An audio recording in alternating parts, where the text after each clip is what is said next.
Apology from IMSB Chair David Typery, and we welcome IMSB member Karen Wilson in his place. Thank you.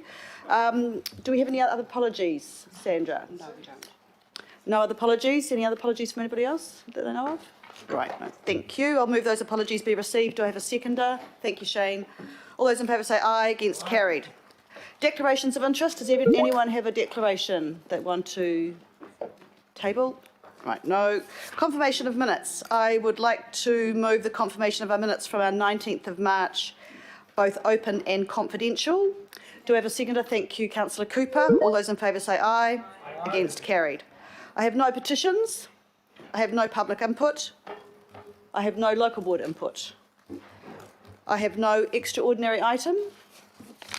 Let's move on then to item 8, and I welcome Ed Siddle to talk to us about the Auckland War Memorial Museum levy.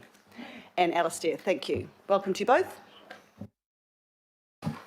Thank you. Good morning, Madam Chair, Mr Mayor, all councillors and IMSB members. You're today considering the Auckland War Memorial Museum annual levy request for 2020-2021.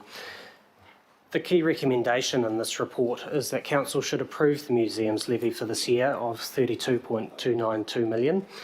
Approving the levy will allow the great work done by the Museum's staff to continue, and I draw your attention to the projects both mentioned in the report itself and also the Museum's COVID update that was hopefully circulated this morning. I think Sandra sent that round to you all. The process that this report describes is largely one conducted between the board and executive of the museum with council and RFA staff. And I'm aware that some people might think the report's overly negative, but that shouldn't be taken as a reflection of the work done at the museum. And that's my intent in highlighting some of those projects, and it's to choose some interesting things that are going on at the museum that I thought you as councillors might not know about. So it would be, and have a further look at the annual plan as well for all the full range of things that are being done. This is possibly the first time, and certainly in the 4 years I've done this process, that the museum has ever requested a nil increase in its council funding since amalgamation. And it's a recognition of the financial restraint that we all have to exercise at this time. And therefore we do recommend that councillors agree to write to the museum thanking them for this nil increase. We also recommend that the museum provides an asset management plan to council so that we can understand its capital program better, and also that the museum report to council on its progress throughout this year, given that in the current circumstances the museum will this year be funded will this year be about 97% council funded.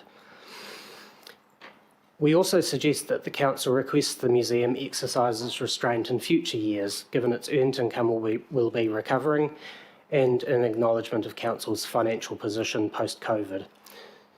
In this regard, the museum has written a letter to the chair of this committee, in part to contest this recommendation of the report, and that letter was distributed to you all this morning. The museum correctly notes that the levy amount is determined each year, and that won't change next year.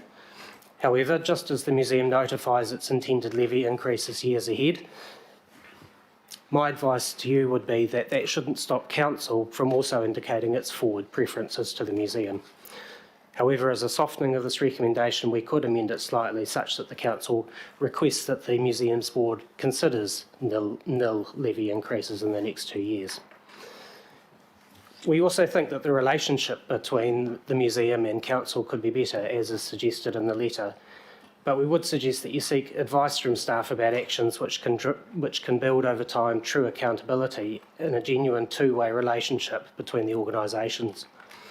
Such a new approach to the relationship should take account of the outcomes of the Cultural Heritage Review when that report's due later this year, but it's ultimately the formal governance system which needs to change, not simply having more meetings with council to discuss the museum's planning and achievements. I just want to make some final remarks before I open it up for questions about why we didn't make a similar recommendation about nil increases when we considered the MOTAT levy back at the start of April with the Emergency Committee. First, MOTAT actually came to council with a reduced levy request in April. Not only was it reduced compared to its original request that it made in January, but it was reduced compared to what it's getting in the current financial year.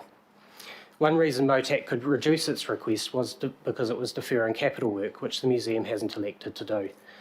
MOTAC effectively operates on a just-in-time basis for its capital work and transparently comes to Council via RFA with specific requests on a case-by-case basis through its levy process.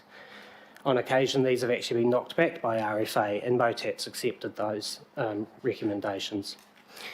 In contrast, Auckland Museum receives a proportion of its levy towards capital projects and renewals. This is identified as depreciation in the annual plan and is about 27% or $9 million of the levy.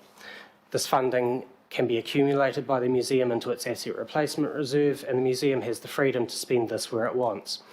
It's currently being used to effect an upgrade of the museum's facilities worth over $70 million. It's worth noting that this capital transformation at the museum is anticipated to leave it in a position to earn significantly higher commercial revenue through enhanced customer experiences, a larger venue for hire, and a special exhibitions area for paid exhibitions. And that's a good thing. But the point here is that after all this recent investment from Council into Auckland Museum, staff advice would be that in the current financial circumstances faced by Council, it's time for the museum to see what it can do with this earning potential and what community outcomes it can deliver, rather than seeking ongoing increases of it in its council levy. On the other hand, capital investment into MOTAC to date has been incremental rather than transformational and sustained.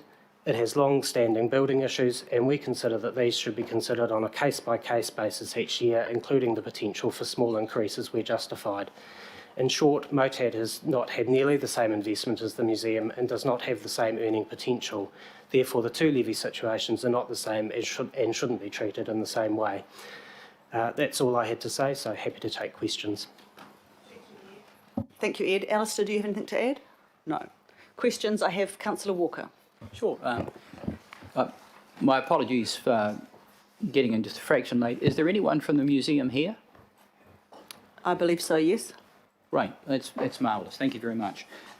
Just have a question that goes to governance, because that's one of the things that you addressed.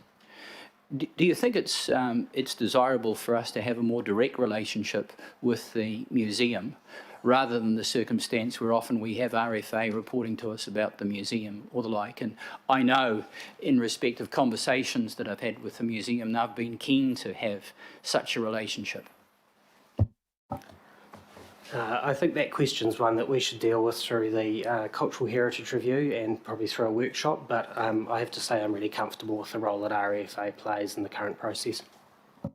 So the other question I've got just goes to the request that we're making of the museum for a breakdown in their financials. I entirely endorse that, Madam Chair, and I would suggest that if we can have a breakdown that gives us sufficient oversight, particularly around what I'd call cost and revenue and capital centres as it goes to activities and projects, that would be really helpful. And one of the underlying reasons that I'm asking for that is that I would suggest that the museum's got an enormous amount of potential, and I think that they've identified that, and that's also financial potential in terms of generating revenue. If we've got oversight that goes to particularly activities where we could identify and the museum can identify that that is the case, then we're better placed as governors to exercise any influence we might have. So would that concept be appropriate to add to the request? I agree with all of what you said, Councillor, and that's exactly the kind of thing that we're recommending, that we have greater visibility over, not only, as you say, the cost and revenue centres, but also the potential. And the last question, Madam Chair, just goes to the integration of the museum across the council group, and I'm thinking particularly around the activities of AT that go to promotion and tourism, because quite obviously the Auckland Museum is, in my view, must-see in Auckland, both for international visitors, but especially for New Zealand residents. And alongside AT, there's an incredibly important role that I think, AT'd, that Auckland Transport has, because if people are able to access the museum more easily, and we know that AT is doing quite a bit of work in that area, you know, the rail connections and so on, then that could significantly increase the patronage of the museum, because it's then easy to get to.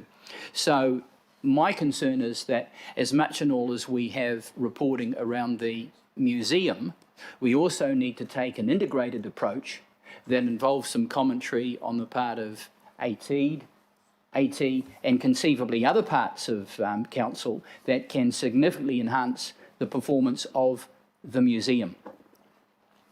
And then I have one other last question, and that goes to the role of the Auckland Museum in New Zealand, and that goes to something that Alistair is well familiar with, and that is the lack of relative government funding for, frankly, across some parts of our culture, and I'm thinking particularly of Māori and Pacific culture. It's the leading light, not only in respect of what you can see, but also the stored material and the archival material, which is phenomenal. So I'd invite a comment from Alistair around that and just how we're getting on in that respect. Thanks. Thank you, Councillor. Alistair?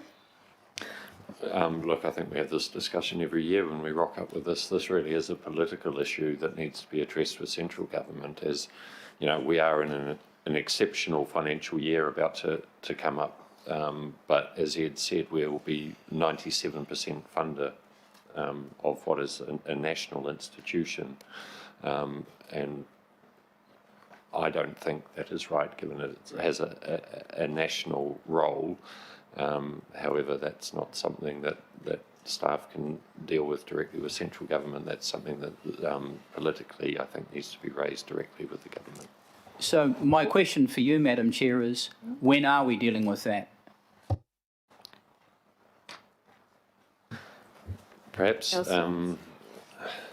I may be so bold, we'll be coming back to you with the next stage of the cultural heritage work next month, and I think following that could lead into a discussion with central government. I asked that question myself, so thank you. Yeah. IMSB member Karen. Kia ora. Thank you very much for seeing the vote from the museum as well. To a certain extent, or most extent, I actually agree, perhaps not the latter part of Councillor Walker's kōrero. And I want to hone in, please, on two matters, if they can be answered for me. I was wondering what other entity receives the 97% council funding and has the least.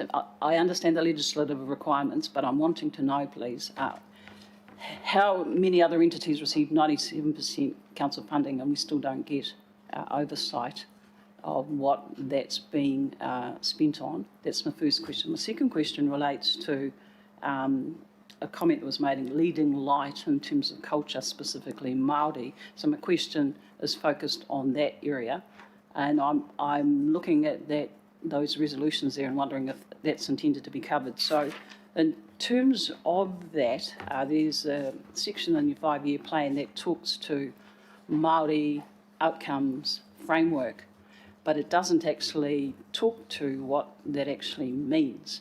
And worse, my view of the world is that it doesn't address in any way, shape or form an indication from 19 mana whenua and or mātāwaka. So I'm wondering if in any of those documents that I've taken the time to read, where it talks about the responsibilities under the Act and the Trust Board around presenting the history and environment of Auckland, New Zealand, encouraging the spirit of goodwill and partnership encouraged by the treaty, where does it configure that that's evident? Because I note in the Māori impact statement, it's actually quite damning. So what of that can you do, or can you give assurance that it's being addressed and we're not waiting for a cultural review that actually has no input whatsoever from any of the 19 mana whenua, but may have some insight from the advisory group, which is of limited membership. So 2 of those questions, if they could be answered, would be appreciated. Just to deal with the first question, it's probably worth starting by saying that it's an unusual year. So 97% council funding isn't typical for the museum. It's usually more around 75 to 80%. But the meat of the question was which other organisations get that sort of funding without oversight, and the answer is almost none, possibly MOTAT, but we have developed a strong relationship with MOTAT that helps to mitigate the weakness of the legislative governance scheme. With respect to the second question, I think that's probably better put to the museum and possibly not in this forum if we could perhaps get an answer for you from them. Would that be acceptable? I just want to indicate I would prefer that it is done because our voting will depend on what action you will be taking on a situation that has existed for many years now. And there's a reliance, heavy reliance on there, as I note in the resolutions, on a cultural heritage review, which I don't see will make any difference to the question. So is there any means that can be achieved in this hui by way of the museum staff that will go some way to us voting in the manner that is intended? Because currently it's silly to ignore the obvious by way of an MIS and the answers that have been given. Look, as Ed said, maybe the museum could, if they feel they can respond to that here, perhaps they could do that now. What I would say about the work in the cultural heritage space is how to get mana whenua more actively involved at a governance level in the entire cultural sector. I think one of the issues here is the legislation, which at the time was relatively forward-thinking for the museum, but that legislation was passed some decades ago now, and things have moved on slightly. So it is an aspect that the cultural heritage work is looking at. It is, I think, one of the things we're looking, how can we achieve a greater input from mana whenua at a governance level in the whole sector, not just the museum. And that will be, I think, part of the discussion later this year, July-ish. Can I make a suggestion? Under C3, request that the museum provide quarterly updates on progress against the plan, including cultural... Second word? Appreciate very much, Madam Chair. That's exactly what I'm looking for without going into a vote that doesn't address this matter. I'm happy if there's some wordsmithing to be done, Madam Chair, that can get us to a certain point. But right now, that's not being provided as I see it, and I don't think that it should be. Nobody's providing me any answers around what a cultural heritage review that's actually not directly related to the museum is going to do. Nobody's given any undertaking what work, if anything, is talking to the MIS, nothing at all. So, Madam Chair, I would appreciate if there is some time behind the radar, so to speak, someone comes to a wordsmithing exercise which can move us forward easily. Thank you. Give us a minute, all right? We'll work on that while we go through the other questions. Thank you. Councillor Filipaina. Thank you, Chair. And I'd, comments as well. I reserve the right to comment or just questions now. Tēnā korua. Gentlemen, can I confirm? Don't look like that. As if we're going to... Sorry, it's just a look on his face. It was like, oh my gosh. Can I just confirm that the Cultural Heritage Review has been reported to the PACE Committee? Yes. Yes, it is. Can I also... it's a question around the budget deficit that may occur, and I'm referring in regards to number 4 on the agenda paper. How would the museum end up trying to manage that? Through the Chair, my understanding is that the museum will be borrowing to cover that deficit. Okay. So I reserve my right to speak, and thank you, Chair. Thank you, Councillor. Councillor Cooper.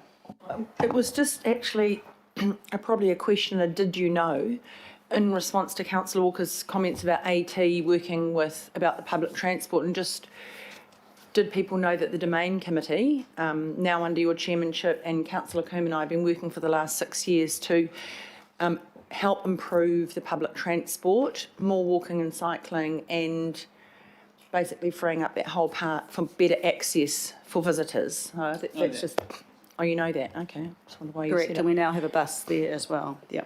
Thanks, Councillor. Councillor Casey. My question relates to paragraphs 17, 18 and 19 in the report, and that's the quite scathing criticism of the draft plan. And while one aspect of that criticism is addressed through asking for resource management, a resource, what's it called? Can't say. Asset management plan. You haven't actually addressed the other criticisms in here, and the one that bothers me more than anything is not making visible the job losses. And so I'd like to know from you, because I presume you've now looked into it, what it is that we don't know in terms of FTE reductions, and the other list here, which is fairly lengthy. Can you give us a précis?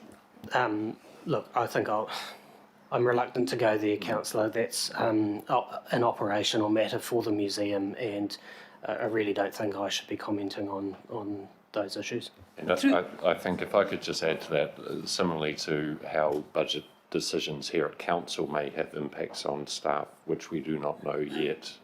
This is just a matter that the museum board and executive will have to work through in a HR sense. So I don't think we should be going there. Thank you for your answer. Now, through the chair, one of the criticisms in here is that information has not been made clear. And my question really relates to that. This is the only means by which the public can know what's going on at the museum, and indeed we find out what's going on at the museum. If that's not clear, what's being done about making it more clear? If you look, and I'm specifically referring to paragraph 18, and I don't think, not hiding behind, but I don't think trying to obfuscate it by saying it's an operational matter addresses it, which is there's a council entity that's funded by us that's not making its operations clear to the public or to us through its annual report. How are we dealing with that issue, the annual report not being clear? So I think that's covered in C3. I think what we need, I would back Alistair in some respects that this is a budget request for an organisation that is governed and managed by people other than us. The budget request is the main purpose of the agenda item, but what we're saying is because the budget request is significant really in regards to the operation of the museum, 97%, which is highest it's ever been really, that it's only fair and reasonable we should have more oversight as to the implications and the workings and everything else that goes on at the museum, which currently we don't. So what C3 does is asks for quarterly updates.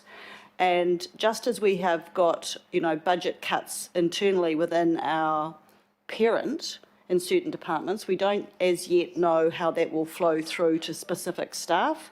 And I think that will be the same concept that will be here. So the first quarter report back, I think, will be critical. We'll see the impact of that, and you'll be able to ask those questions there, and they will be presented to us as a major funder. And through the chair, if I could just add to that, I think one of the issues that around the clarity of the museum plan over the years is their expenditure in the draft annual plan is noted by strategic theme. Nowhere in the plan does it say, well, a breakdown of expenditure is X amount on staff, X amount depreciation, X amount, repairs and maintenance, whatever those sort of categories are.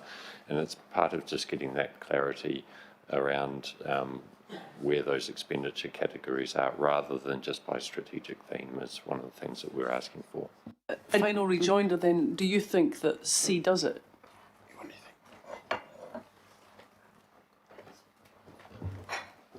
Well, I think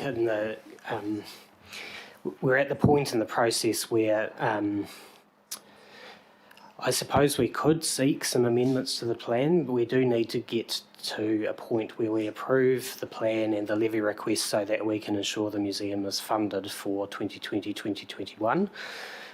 So I suppose my expectation had been that subsequent to this discussion, that when the process for next year started, we would have that conversation with the museum about making next year's plan more clear. But yeah. Happy? Yep. Thank you. Councillor Newman.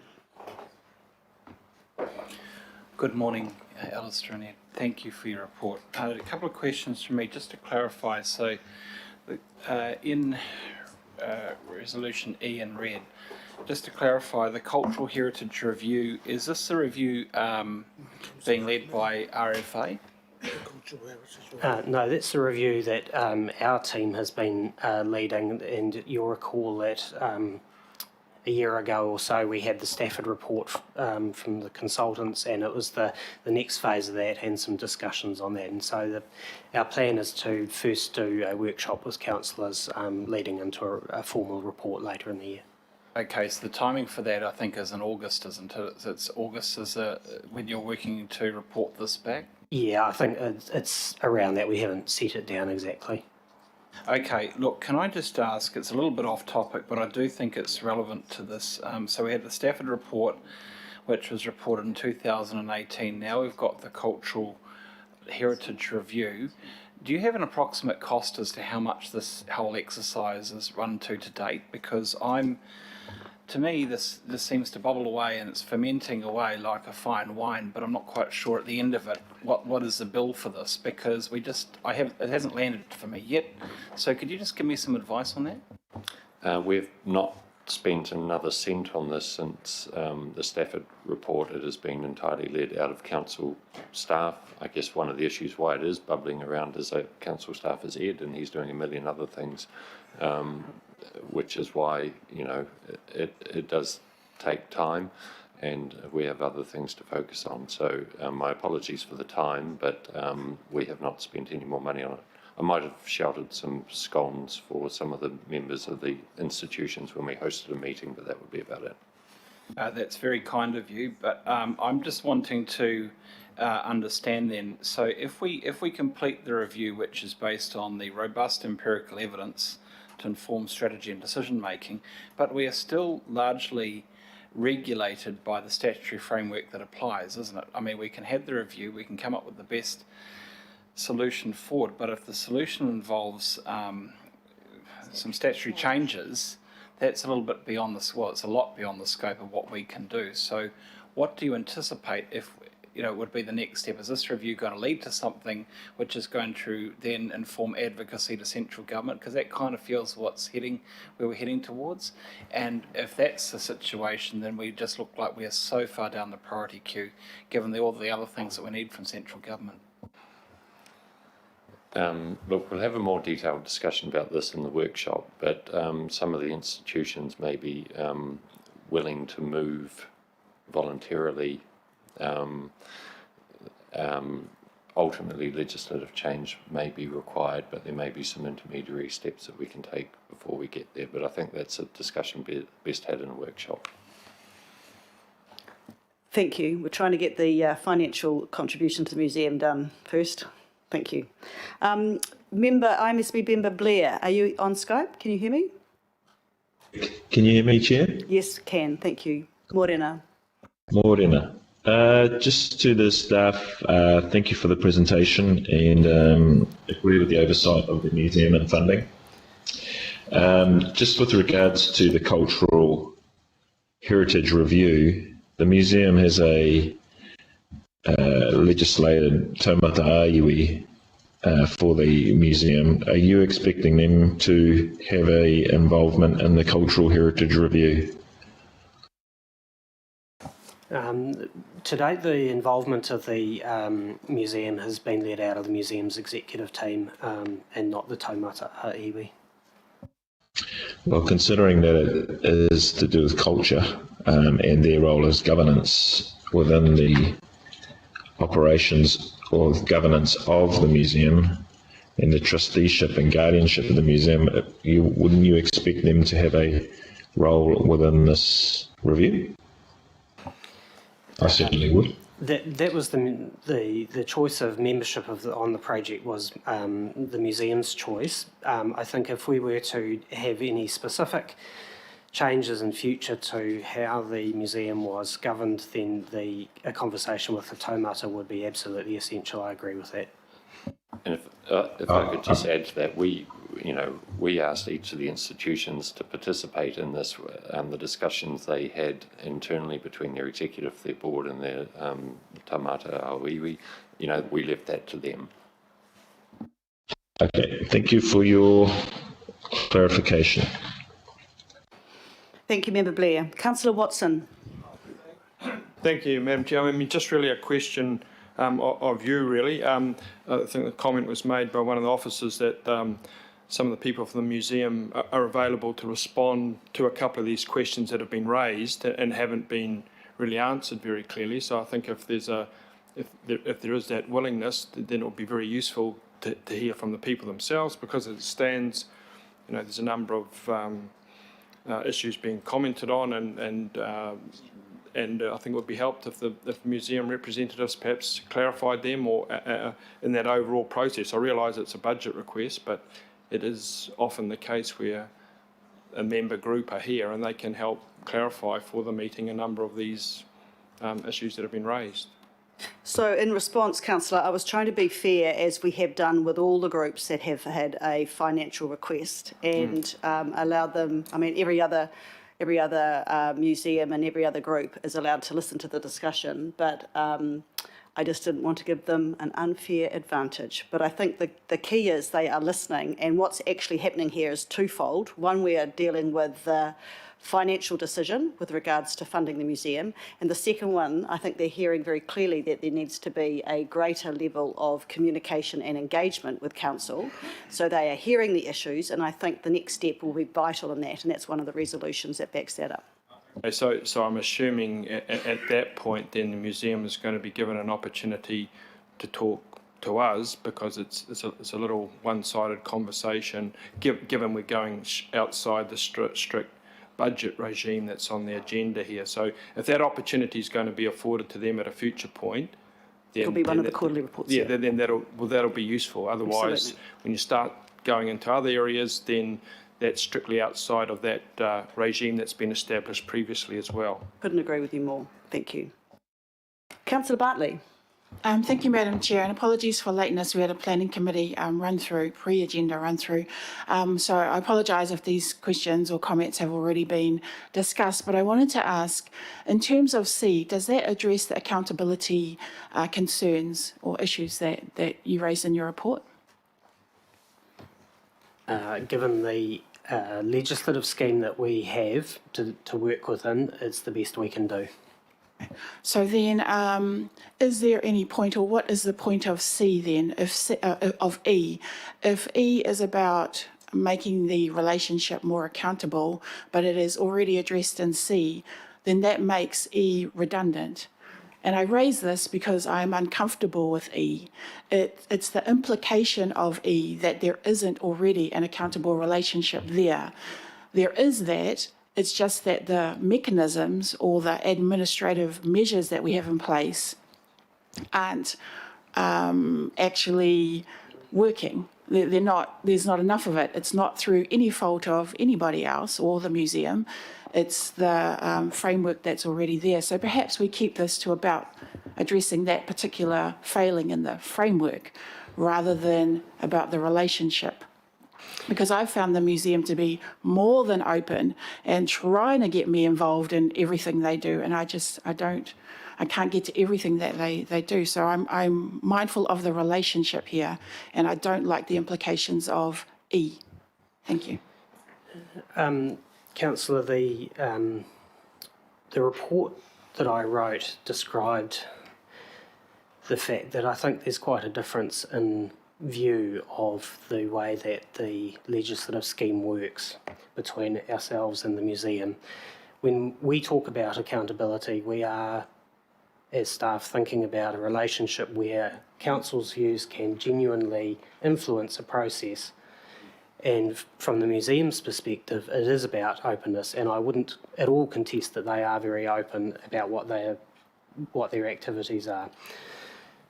The reason that I think E is there is because there are limits to the legislative scheme in terms of the influence council has had. We have said for a number of years that we don't believe that levy increases are justified, and that hasn't been accepted by the museum, and we have had to fund the increases. In future, I think what we're looking to is to have a genuine, honest conversation about whether the relationship can be placed on a better formal footing. That's what E is about. Thank you, Madam Chair. I still have concerns about E, especially the use of the word honest just then. It implies that there hasn't been honesty. Okay, I'll retract that word. I think that was unfortunate. Thank you, Councillor. Councillor Henderson. Thanks, Madam Chair. Just a very quick one. Just in terms of E, in your opinion, do you think E is appropriate given that Auckland residents are funding 97% of the upcoming financial year? Where does that sit with the financial context?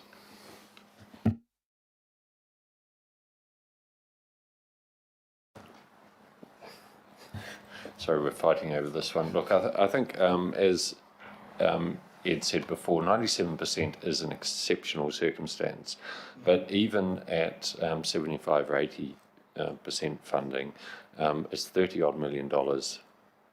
You know, that's, Kevin will correct my maths, but almost 2% of rates. A greater degree of accountability in the relationship, I think, is required at that level. A lot of money. It's a lot of money. Thank you, Councillor. And finally, I think, Wayne, you had another one, Councillor Walker? Sure. So I just want to follow up on Josephine's comments that I thought were apt, and equally this is a question directed to you, Madam Chair. So we have a whole range of organisations that report to us, CCOs, obviously museum and others. Do we have a template that we give those organisations that they can then put the stuff in that we want? And in particular, you know, there's a whole range of good governance principles. Obviously, transparency is really important. There's having a business plan. There's picking up on Kathy's comments, a policy for well-being. Critically, there's the information that we require that goes to monitoring, because that goes to our management function and that of RFA.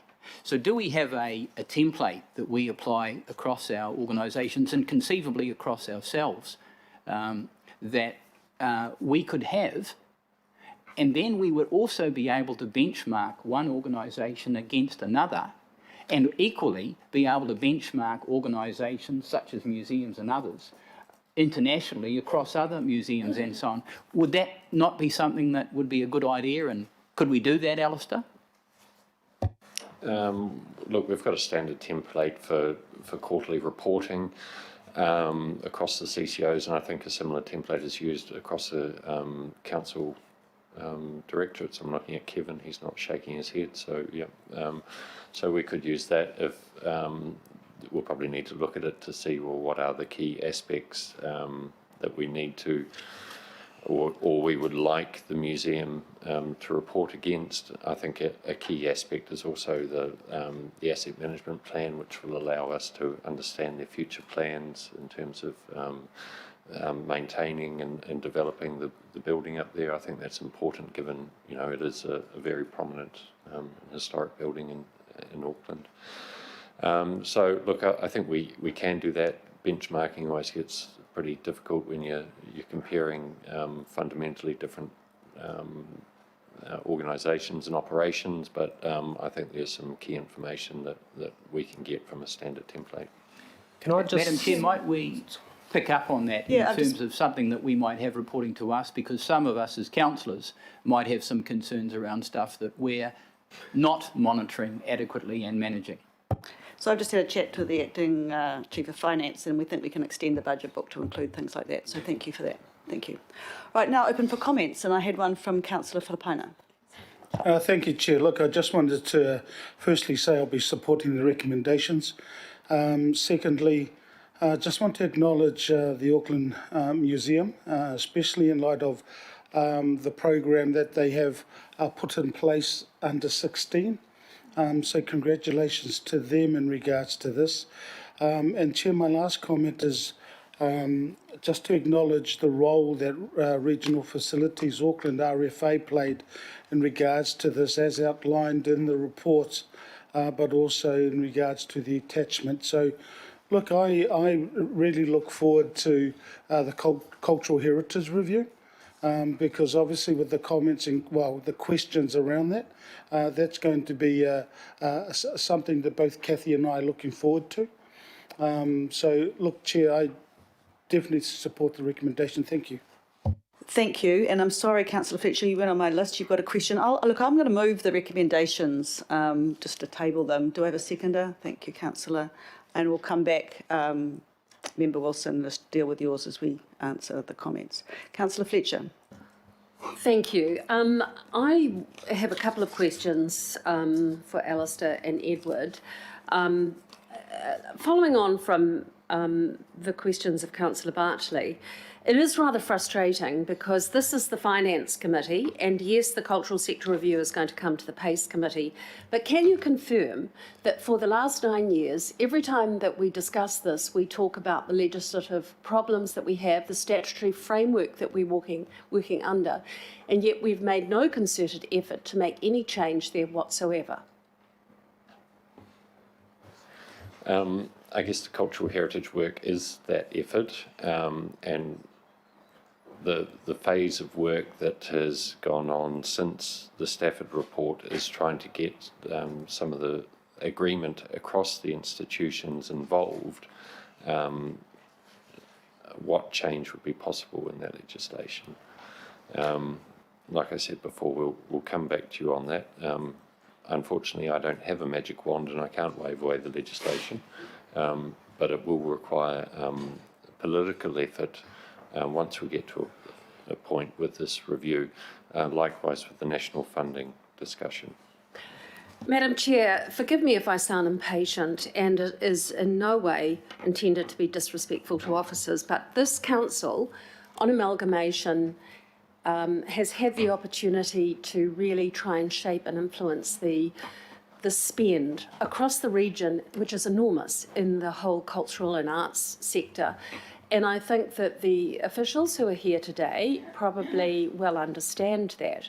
But for whatever reason, politically, we haven't sought to really prioritise and bring this forward, and it needs to come to a head. This is not the committee in which to do it, but therefore I have some reluctance to support E, because from my experience working with the museum, they are within the statutory framework that we have, and all of the other restraints are trying to work as constructively as they can with council. So, Madam Chair, with respect, I will not be supporting E, but I sincerely hope that officers can actually see a sense of priority being given to bring the cultural sector review as quickly as possible back to the PACE committee, and that the policy changes, if there is a will around the table, can be made and advocacy brought to central government, because the cultural sector is really important. It will actually, particularly during COVID, it gives the flavour of the Auckland that we might expect to see in the future. And I just think it's really frustrating that here we are 9 years on and we're still chewing the fat over this. So I'm feeling very impatient. I don't think E is necessary, but I do think the work on the cultural sector review, whether new people need to be brought to bear to give the council assistance, but we need to actually decide, is this a priority or not? If it is a priority, let's get on with it. Thank you, Councillor, and you can exercise that right, but I think F helps. Deputy Mayor.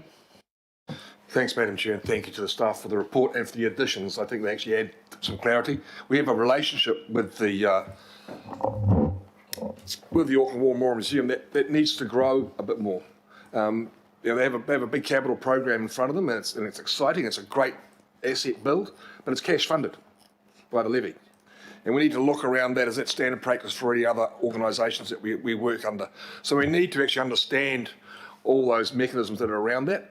And is it the appropriateness of that, or should the capital program be funded by debt like we do elsewhere in this organisation. So there's some things that we need to understand, and the depreciation is also a very important part of that. So, Madam Chair, I think with all great respect to the museum and the wonderful work that they do, we need as a body to decide how we think it should progress, all the arts and culture sectors, how we fund, what we fund, and is there a degree of standardisation, or is each one totally unique? I'm looking forward to that discussion. I'm looking forward to going to Councillor Philippines and Kathy Casey's committee. It's one of those strategic discussions that will actually determine the outcome of this term, I believe. It's important. And I think we need to then work really hard at getting a good sounding ground. The museum does a great job. I really love going to the activities and the events they have. It's a beautiful cultural icon for the city. It is like the Harbour Bridge. It personifies Auckland, and that's important. But we also need to personify the fact that we've got to run the finances on it really well. 32 million is not a small number. And we need to understand and ensure that the museum is on a sustainable footing, the capital program is on a sustainable footing, and that the depreciation is effectively accounted for. So, Madam Chair, support you and commend you on your recommendations. We are moving forward to land in a better place in the future, which is vital that we do so. Thank you, Deputy Mayor. Deputy Chair. Councillor Henderson, did you have a comment? Sorry, yeah. No pressure, you don't have to speak, Councillor.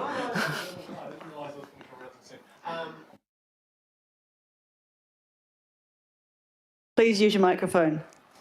If I could just... It's all right. Have you got a cup of tea? Have you got a cup of tea there, Shane? Yeah. Coffee, maybe. Yeah. Actually, Madam Chair, could I preempt him? Sorry.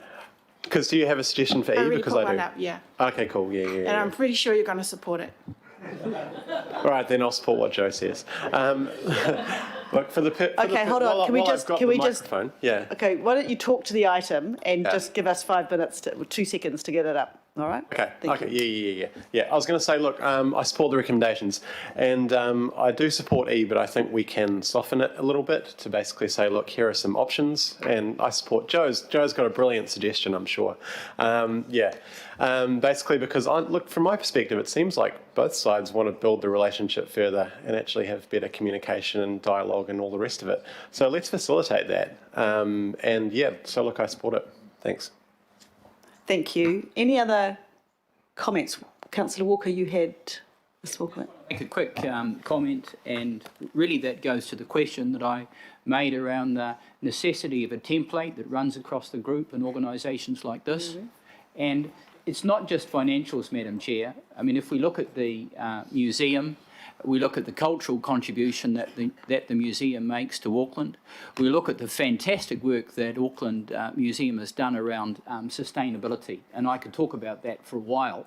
We need reporting also around climate change, and that is not happening across a whole range of parts of our organisation. So when I ask for a look at a template and some oversight on our part as far as governance is concerned, I expect not just a circumstance where the officers are coming up with something, but it's a vital part of our monitoring and management regime ourselves, and we need to set the bar, and we need to set it really high. So I would encourage you, Madam Chair, to bring something back.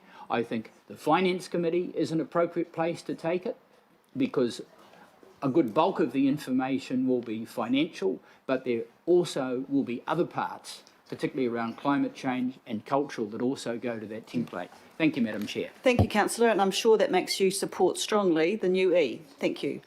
Any other, Councillor Watson, sorry? Yeah, no, I just would very quickly make the comment that I think we're heading in the right direction here, but I just would say that certainly as a councillor here for a number of years now, I've always found the museum very open and very helpful when it comes to the conveying of any information. In fact, more open than just about any other institution that I can think of. And I think this will be probably reinforced in the CCO review when it comes through, and as much as the council has demands of various parts of council or concerns. I think you'll find when you start walking down the other side of the street is that there will be a certain dissatisfaction amongst some of our CCOs, perhaps even amongst the museum, about the lack of clarity we have been giving, the lack of direction we have been given. So it is a two-way street, and I'm glad the kind of general tone of that E has been changed a bit because that could have been read a number of ways. So I think this is going to be a good outcome here today. No one needs repeat the fact just how important the museum is to Auckland and New Zealand on a number of levels, and I think they do a really good job and a real asset and really appreciated by the people of Auckland. So I think any closer working relationships only going to be for the good, and hopefully that will come out of all this and come out, as Councillor Fletcher says, in a rather more expeditious fashion than has been the case thus far after a decade. Thank you. Thank you, Councillor Watson. Look, ladies and gentlemen, I just want to thank you for the debate. Councillor Bartley, thank you. I think you have taken people out of process, which is really good. And it's been moved and seconded to support one of Auckland's most iconic institutions. It is a lot of money. It is a huge amount of money. Everyone's financially tight at the moment, and I hope that those listening in the back there have heard the debate and understand our concerns, but our support as well. So to that, I'll commit it to the vote. All those in favour say aye. Aye. Against? Any abstentions? Carried. Thank you. And thank you, gentlemen. Right, now we move on to item 9, LGFA. And I bring to the table Andrew John and our Group Treasurer, John Bishop. Thank you.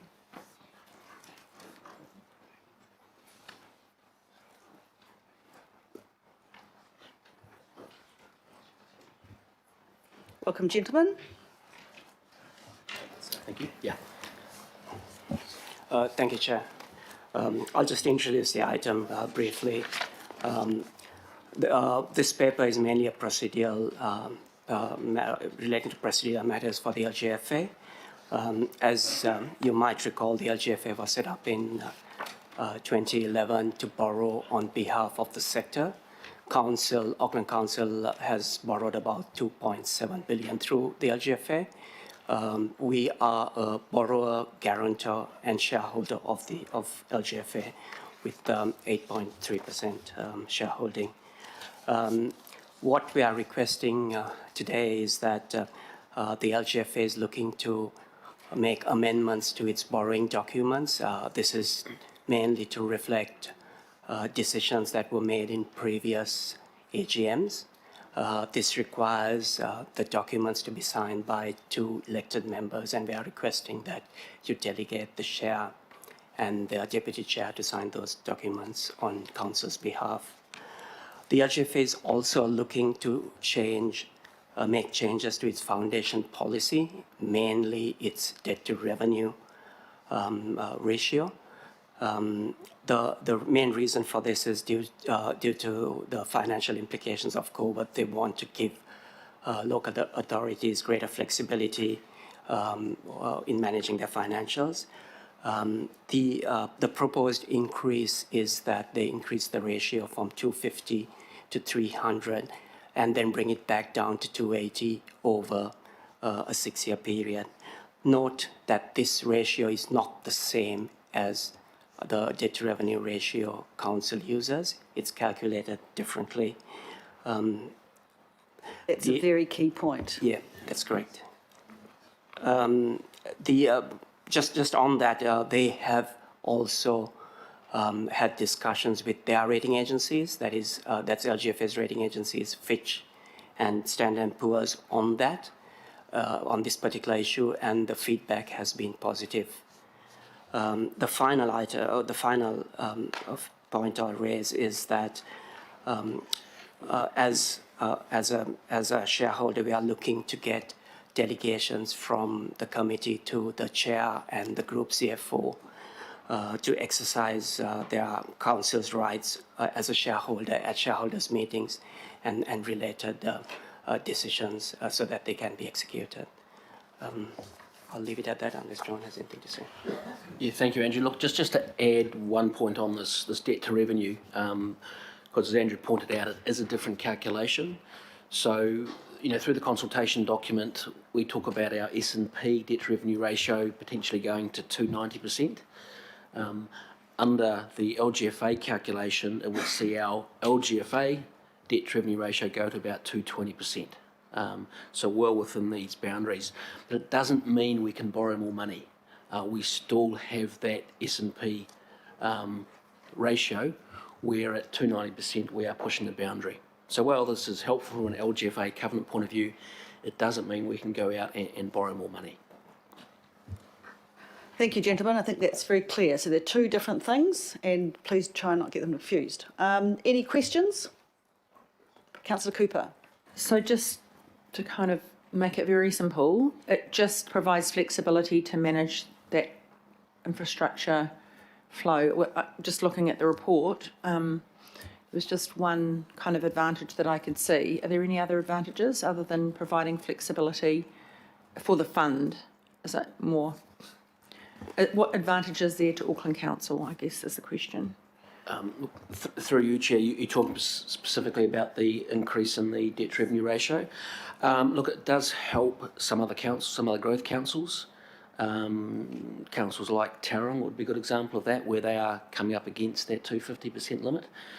Because the calculation is different, we are well within those boundaries. So we're supportive of it, although it doesn't give us any initial benefit right now. Madam Chair, is that because other councils aren't allowed to borrow overseas? They have to use internal borrowing inside New Zealand, so that's why it doesn't affect us so much. We have different borrowing opportunities. No, through you, Chair, no, where we borrow from doesn't really matter, it's still debt. The main reason for the difference is because the way the LGFA calculates it, it's for us it's on a parent basis, so it's not a group basis. And remember that Watercare especially has a higher debt to revenue than other parts of council. The ratio also looks at net debt rather than gross debt, so it takes off any cash that we hold.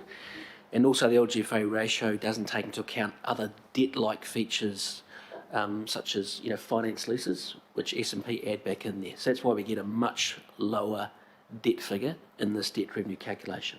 Thank you. Any other questions? Councillor Walker. Question around the differences between the debt circumstance for this mechanism as compared to ours, and what the possibility is around, pushing the boundaries around this mechanism much more, which would, I'm assuming, put us in a better situation. And further to that, if we look at the really big picture, this is about local government debt across New Zealand. Obviously, a circumstance where local government debt across New Zealand is going up a bit, that might mean more traction, getting more money out of the government, for example. So that's a bigger picture, and it goes to the conversation that we might have with government. So just wonder if you might respond to that. Yes, for you, Chair. So just what was the actual question again? Just how does... Okay, so there's a few parts to the question. One, there's the relative difference between this local government debt and our debt, okay, and the opportunity for us to push the boundaries further around the debt levels in this local government scenario. Then the related question goes to, given that effectively this is talking about debt across local government more generally, and given that that might free up some money from the government, is there not a conversation with the government that might, for example, release more money for Auckland Council that they might give us for various projects? Through you, Chair, the first part of the question is that these ratios for the LGFA have been increased, and their rating agency, so Standard & Poor's and Fitch are comfortable with those. I think you'd find if you increase those ratios much further, S&P and Fitch would be uncomfortable, and they would then downgrade LGFA's credit rating, which is one notch higher than the council, and therefore it would increase the cost of funding to the sector. So they have pushed the boundaries, I think, as much as you can. The further question about does this free up the government to essentially give us more funding? Even if that was the case and the government lent us money, such as they did, for example, through the Housing Infrastructure Fund, it's still debt. So it would still get Correct me if calculated in I'm these wrong. ratios. I'm not talking about the government lending us money.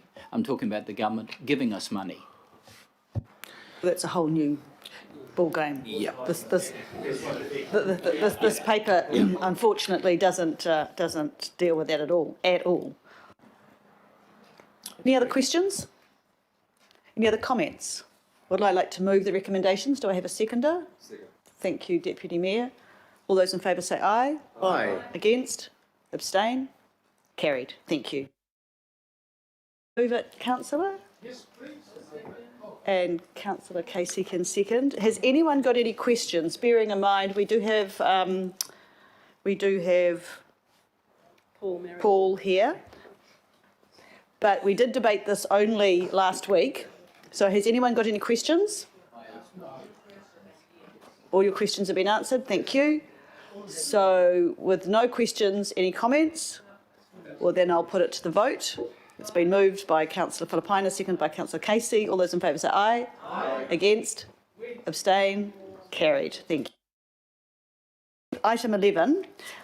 Look, normally this is just procedural. I will move. Councillor Henderson will second. I do want to just draw your attention, however, to the third quarter memo, which is included in the summary of the committee information memorandum of briefings, including the forward work programme, because as you know, we got a memo around this. We didn't go into detail because obviously the third quarter has been completely upended thanks to COVID. But I would draw your attention that the fact that our direct revenue exceeded budget by 4%, which in layman's terms mean we got more money in than we thought we were going to get. So we have actually come into COVID in quite a good position, better than even just on budget. So that was really good. So I'd like to move that, seconded by Councillor Henderson. All those in favour say aye. Aye. Against? Carried. Ladies and gentlemen, that brings us to the end of our Finance and Performance Committee. Thank you. Only the open. I don't. I just a minute. I don't know. Okay. Let me.